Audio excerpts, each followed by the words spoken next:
100 crore power sector में invest की बात की गई, परंतु ये स्पष्ट नहीं है कि झारखंड को मिलेगा या नहीं मिलेगा। तो हमें ऐसा रखना पड़ता। तो सरकार को आज इतने सालों में कंप्लाइंसेस को कम करने के लिए उन्होंने कहा इनकम टैक्स में अभी नई बिल लाएंगे, वो भी हम लोग एक हफ्ते के बाद देखेंगे। सब ने बातें कर ली, पॉजिटिव बातें, कुछ नेगेटिव भी रहा क्या बजट में? कुछ नेगेटिव में सबसे पहले अगर हम federation Jharkhand chamber of commerce को रिप्रेजेंट करते हैं तो हम झारखंड की बात करेंगे, झारखंड और व्यापार की बात करेंगे।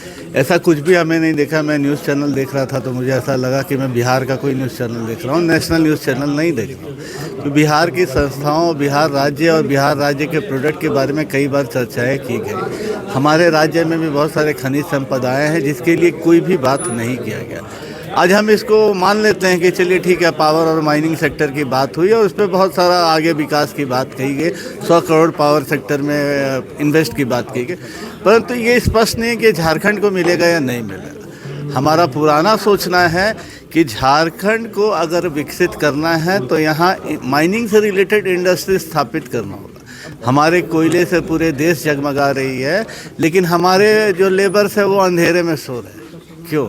अगर हमारे यहाँ इंडस्ट्री लगे, हमारे यहाँ पावर प्लांट लगे तो और हम बिजली यहाँ से भेजेंगे वापस, तब हमको फ़ायदा होगा। तो यहाँ पे हमें उस सेक्टर पे कहीं नहीं दिख रहा है। के ज़माने में जो कॉटन यहाँ से जाएगा और प्राइवेट इक्वलाइजेशन पॉलिसी एक बहुत पहले हुआ करता था, जिसके कारण अब अभी मैं तीसरी बात, आप नेगेटिव की बात बोले। आपने देखा कि स्टार्टअप के लिए, न्यू एमएसएमईज के लिए, एमएसएमईज के लिए 5 करोड़ से 10 करोड़ स्ट्रीट वेंडर को 30,000 रुपया ये लोन देने की बात कही गई, परंतु उस लोन के पीछे चूँकि हम लोग व्यापारी, हम लोग देखते हैं इस चैम्बर के अंदर में बहुत लोगों ने उसे लोन लिया, उसका जो फीस है वो बहुत महंगा फीस है। उस फीस को कम करने की बात नहीं कही गई है। वो कहीं से, वो सिर्फ विदाउट कोलेट्रल लोन जरूर है, लोगों को आसानी से मिल जाता है, परंतु उस पर फीस बहुत कम है। सरकार को अब आज हम इस अमृत काल की बात जो प्रधानमंत्री जी करते हैं, व्यापारियों के लिए तो ये करना चाहिए विदाउट कंप्लाइंस, नो कंप्लाइंस। आप काम कीजिए, आपके पैसे से इतना पैसा टैक्स लगेगा, आप टैक्स कट जाएगा।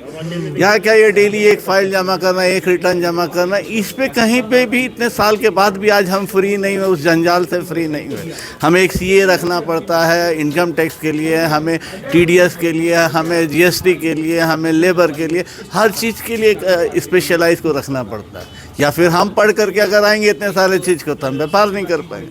तो हमें ऐसा रखना पड़ता। तो सरकार को आज इतने सालों में कंप्लाइंसेस को कम करने के लिए उन्होंने कहा इनकम टैक्स में अभी नई बिल लाएंगे, वो भी हम लोग एक हफ्ते के बाद देखेंगे क्या वो बिल आते हैं। लेकिन सरकार को ना बिजनेस के लिए कंप्लाइंसेस को बंद करना चाहिए और व्यवस्थाओं को कम करना चाहिए। तो आपने चूंकि नेगेटिव बात कहा पूछा, इसलिए मैंने ये नेगेटिव बात बताया। सबने पॉजिटिव बहुत बातें कर ली, लेकिन कोई भी चीज़ परफेक्ट नहीं होता। बिल्कुल मैं आपकी बात से एग्री हूँ, इसलिए मैंने आपको नेगेटिव बात ही बोला था।